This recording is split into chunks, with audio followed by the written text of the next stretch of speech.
تاسو ته پته ده په دې قرآن کې یو قصه ده دغې ته د یوسف علیه السلام قصه وه. یوسف علیه السلام د پلار نه ورکو 40 کاله او پلار یو حضرت یعقوب علیه السلام 40 کاله په دې یوسف پسې جړېدلی و، حتی کې دا د سترګو ګاټي دا اوبه شو او د اوښو په شکل کې راوبېده. علما لیکي چې یعقوب علیه السلام خو ډېر لوی پیغمبر و، دا دومره لوی امتحان کې خدای پاک ولې اچولی و دې کې راز دا و چې دې یعقوب علیه السلام ته یو ورځ یو سړی راغی وی صاحب اوږې ما هغه ورته ویل کېنه روټۍ تیارېږي. یعقوب علیہ السلام په سبل کار کې مشغول شه، دا سړی ته هیر چې هیر شو هغه همداسې وږی لاړو. چې وږی لاړو نو الله ورته وویل یعقوب علیہ السلام ته چې یعقوبه که دې سړي ستا دا روټۍ خوړلی وی نو ستا په دې روټۍ به د 40 ورځې عبادت کړی وی. ده ته بیا 40 ورځې د روټۍ ضرورت نه و، او ته د ده نه غافل شوې، د دې په بدل کې به د 40 کاله جړوم. نو د یو اوږي نه د یعقوب علیه السلام غفلت 40 کاله وجړولو او ګاټي ولا اوبه کړه او د اوښو په شکل کې راتوی کړه. های برحال ما چې مونږ شپه ورځ په دې دنیا کې د انسان د ضروریاتو نه غافل یو. زما عزیزان، جماعت الله توفیق ورکړه حاجی صاحب ته جماعت جوړ، خو جماعت او مسجد تو بنا دی شبر میں ایمان کی حرارت والوں نے، من اپنا پرانا پاپی ہے برسوں میں نمازی بن نہ سکا. جماعت خو جوړ شو خو زاړه زنګیان ځان نه جوړ نه کړي. د دې علاقې خلق دا جماعت په منځونو آباد کړي، په تلاوتونو آباد کړي. امام ابو حنیفه رحمت الله علیه او یا امام مالک و غالبا په دې ائمهو کې یو امامو الله په خوب کې ولید، ورته وی چې یا الله ته په څه شي ډېر خوشالېږي. الله ورته وفرمایل چې زه په دې ډېر خوشالېږم چې زما بنده د قرآن تلاوت کوي. عزیزانو چې لږ اوزګار وخت درته ملاویږي قرآن وایي، تلاوت کوي. که تاسو خیال وکئ دنیا کې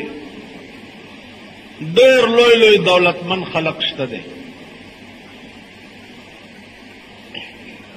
الله دا توفیق هم نه ورکوي چې یو جماعت ته صف قدر وایي. الله دا توفیق هم نه ورکړی چې یو غریب ته یو وخت روټۍ ورکړي. الله دا توفیق هم نه ورکړی چې په یو خوار او نادار کلی کې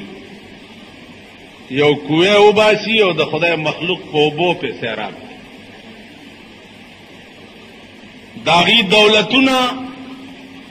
او داغي مالونه ټول شراب، زنا، کلبونه، ګډېده، د ښځو د لوڼو د زامنو عیاشي دې باندې خرچ،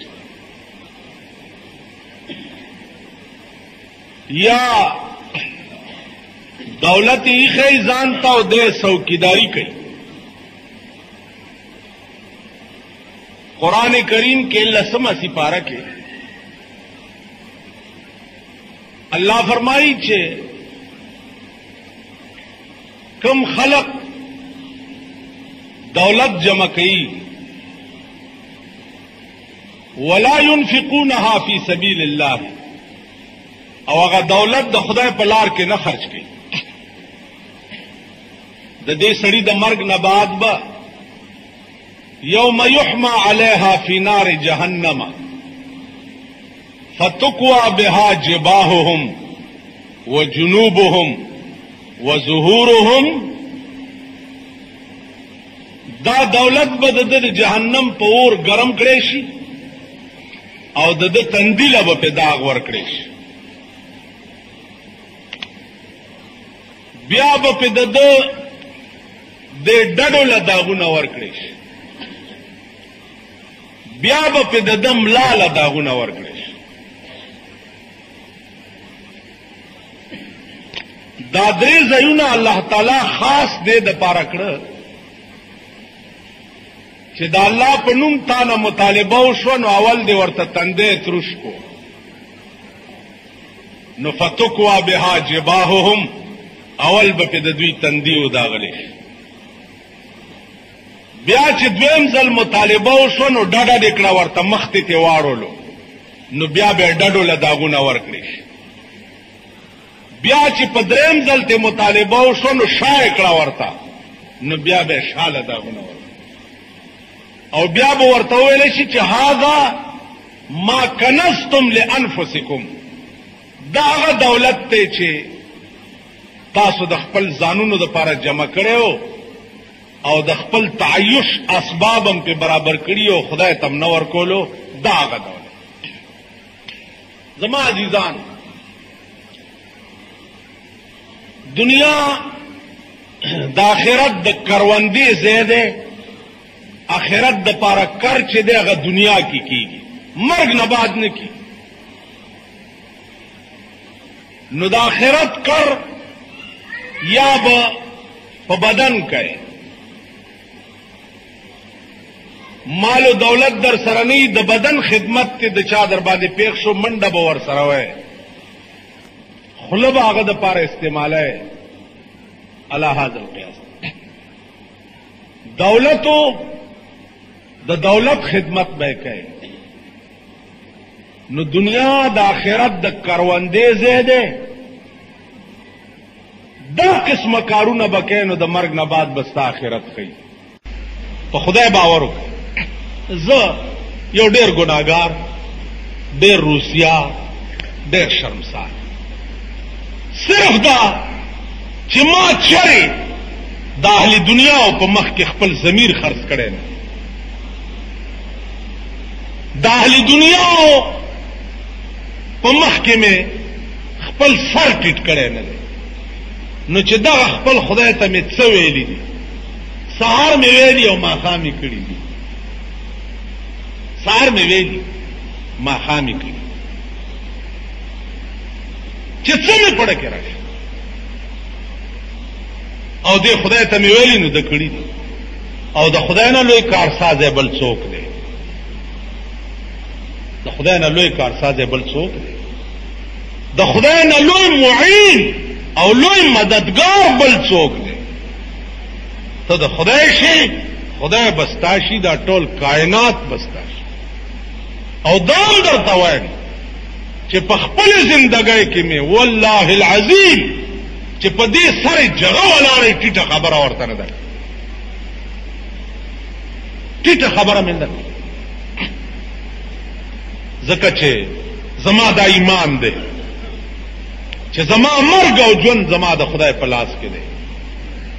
زما عزت او ذلت د خدای په لاس کې دی زما هر څه د خدای په لاس کې دی انسان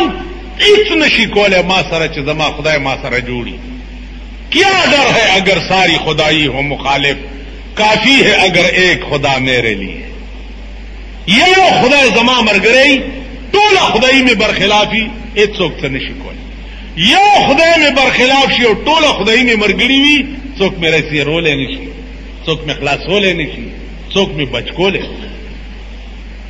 تاسو ګورئ په پاکستان کې د څه خلق نشته چې د الله د وجود قائل نه دي روس مزاج او روس مذهب خلق دی خدای نشته نو ماوي سپر پاور په دې دنیا کې روس دی داغه صدر او برزنیف دا برزنیف چې هغه ورځ مردار شه او تاسو په ټي وي باندې لیده چې خخول ازمکه ته خخ ورغورځولو دا چاونی وو دنیا کې خواول نمبر طاقت روس دی او دا اول نمبر طاقت صدر برزنیف نو بل کم طاقت چې برزنیف رونی او مردار کو ازمکه لایو خافي دا چارونی خلی بیا چنگیش دلته خار کې وړه اعلی سطح مجلس دی ورته دا غټ غټ سنداګان چې پکې دي ته اعلی سطح مجلس وای غټ نن سبا غټ هغه ته وای چې نه خزه نه خبري نه لور نه خبري نه زوی نه خبري نه ځان نه خبري او بنگلې وی او موټرې وی او دولت او کرو پری د دوی خبرو ته اعلی سطح کدوی غل خوریم هغه ته اعلی سطح مجلس وي مونږ کا شاد خورو مونږ غل غریب سړی خلینا چې شاد بیگی خلګي خدای دې او غل دې خلینا بیگی او د معتبر خلینا کا غل بیگی نو مونږ لمن راوالي خان خلینا دې شاد بیگی مونږ د سیو کړ چاپلوسیګر دا به ټکه یاد لري وختي چې ماوي چې زمونږ مثال د ګډوري هرچا چې راته واخدا سدا چې کړ پسې به आवाज کو مړ شیخ خپل ځای کې محنت کوي مزدوری کوي ځان نه خولې وباسئ خود اهل دنیا او په چوکاټ سر مګدئ اهل دنیا او ته چاپلوسی مکوئ اهل دنیا او ته پیچ پیچ مکوئ بیس الفقیر علی باب الامیر د لوګي مرشه په خپل ځای کې